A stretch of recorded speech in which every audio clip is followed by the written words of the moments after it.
अब पाकिस्तान मुस्लिम लीग नवाज के कार्यकर्ताओं के बीच पहुंचे पूर्व पीएम अपनी सरकार का गुणगान करने के साथ इमरान खान को कोसना शुरू कर देते हैं। और जरा गौर से सुनिएगा, जब भी वो इमरान खान का नाम ले रहे थे तो वो था का शब्द इस्तेमाल कर रहे थे।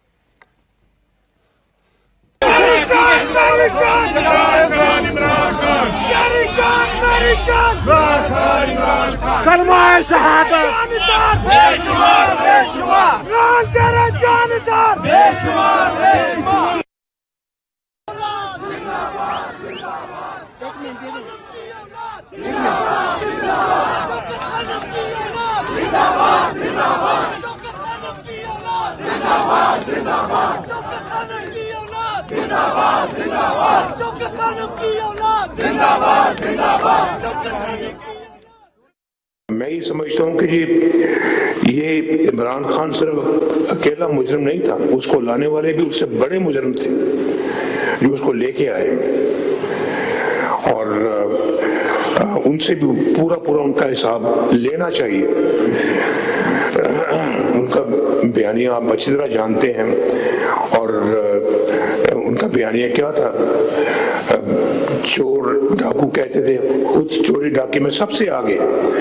सारी दास्तानें सामने आ रही हैं, आपके पूरी कौम के सामने आ रही हैं, और फिर लड़ाई झगड़ा, फितना फसाद, इल्जाम तराशी, गिरहबानों को पकड़ते थे, जला दो, मार दो, पकड़ लो। क्या इस तरह के बयानिए में कौमें तरक्की करती हैं? आप जरा बताएं, सोचें मुझे कि इस तरह के माहौल में कौन सी कौमें तरक्की करती है? मुल्क कहाँ जा रहा था 2017 में, और उसके बाद फिर कहाँ चला गया? आपने अपनी आंखों से सारा मुशाहिदा किया। तो मुझे बड़ी अच्छी तरह से याद है कि हमारी ग्रोथ रेट बहुत बढ़ रही थी, 3% पे हमारी महंगाई थी, ये 39% पे ले गया, और उसके बाद अल्लाह के फजल करम से फिर आज कितने परसेंट है? 4% आप कह सकते हैं, 4% पे फिर आ गई है। लेकिन रुपए की जो हालत की है इन्होंने, उसका मेरा ख्याल है कि खमियाजा आज हर पाकिस्तानी भुगत रहा है।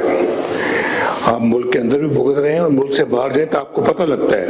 बहुत तबाही फैली है हमारे जाने के बाद लोगों ने इस मुल्क के अंदर, इस मुल्क का सत्यानाश करके रख दिया।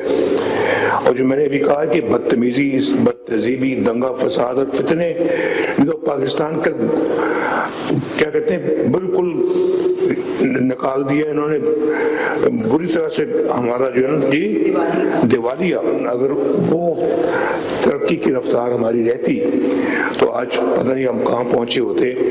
ना हमें IMF को कोई फिक्र होता, ना दुनिया के अंदर कोई हमारे फॉरेन एक्सचेंज का हमें कोई फिक्र होता। हमें तो आजकल यही फिक्र दे के बैठ गए हैं कि हमारे रिजर्व्स कितने हैं, IMF हमें ये करने देगा या नहीं करने देगा। तो हम खुद कई फैसले खुद नहीं कर सकते। तो बहुत सारे फैसले हमारे यानी कि गैरों के हाथ में, और गैरों के हाथ में इन्होंने दिए हैं, हमने नहीं दिए, इन्होंने दिए।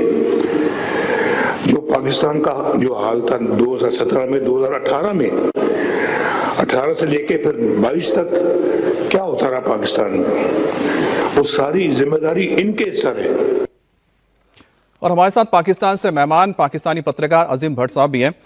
अरे अजीम साहब, आपने यहाँ सुना होगा कि जिस तरह से नवाज शरीफ निकल कर आए, अचानक ही उन्होंने एक प्रेस कॉन्फ्रेंस किया जिसमें वो अपने सरकार के तमाम जो भी उन्होंने काम किए थे उसको गिनवा रहे थे। अचानक क्या ऐसा हुआ कि उनको अपनी सियासी जो उनका एक पारी रहा था, दौर रहा था, उसके बारे में बताना पड़ रहा है आवाम को? दूसरी बात यह है कि आखिरकार इमरान खान के क्या हालात हैं, क्योंकि पाकिस्तानी मीडिया में कहीं नजर नहीं आ रहे हैं इमरान खान के बारे में खबरें। Thank you very much. देखिए, आपने इनवाइट किया, मैंने अपने पिछले पैनलिस्ट की भी बात सुनी है और आपके सवाल भी।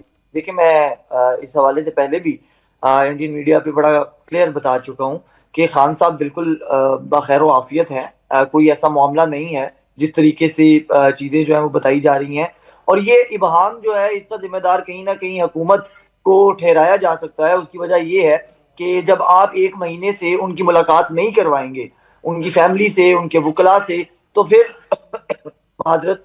तो फिर इस तरह की जो मामलात हैं वो जन्म लेते हैं। जब आप किसी भी फैमिली मेंबर की, उनके वकील की 1 महीने से मुलाकात नहीं करवाएंगे तो इस तरह की अफवाहें फिर सामने आती हैं। वो सच्ची ना भी हो तो उसके ऊपर कहीं ना कहीं जो है वो दुनिया को कंसर्न होता है कि भाई क्या मामला है। तो गवर्नमेंट को चाहिए था कि वो करवा देते, लेकिन उसके अंदर भी कुछ वजूहात थी जो कि मुलाकात नहीं करवाई गई। मैं आपको ये बता देता हूँ कि दिसंबर के पहले हफ्ते के अंदर अंदर जो है वो खान साहब की फैमिली की मुलाकात भी हो जाएगी उनसे। लेकिन खान साहब से मुतल्लिक जितनी भी खबरें हैं, यहाँ तक कि उनकी जेल से मुंतकिल किए जाने की खबर भी दुरुस्त नहीं है। और इस हवाले से अगर मैं आपको ये भी बता देता हूँ कि ये खबर जो है ये ओरिजिनेट की गई थी अफगानिस्तान के एक एक्स अकाउंट से, जो कि उनका शायद कोई न्यूज आउटलेट है। और अभी तक के कुछ सोर्सेज ये कंफर्म कर रहे हैं कि खैबर पख्तूनख्वा की जो हुकूमत है तहरीक इंसाफ की, चूंकि खान साहब की हुकूमत और तहरीक इंसाफ के तहरीक तालिबान के साथ बहुत अच्छे मरासिम रहे हैं, ये उनके तर्जुमान भी रहे हैं। तो ये खबर जो है वो खैबर पख्तूनख्वा के कुछ रहनुमाओं ने बाकायदा तौर पे अफगानिस्तान को दी थी ताकि ये करके प्रेशर बिल्ड किया जाए और मुलाकात हो सके। और शायद वो कहीं ना कहीं इसमें कामयाब भी नजर आ रहे हैं।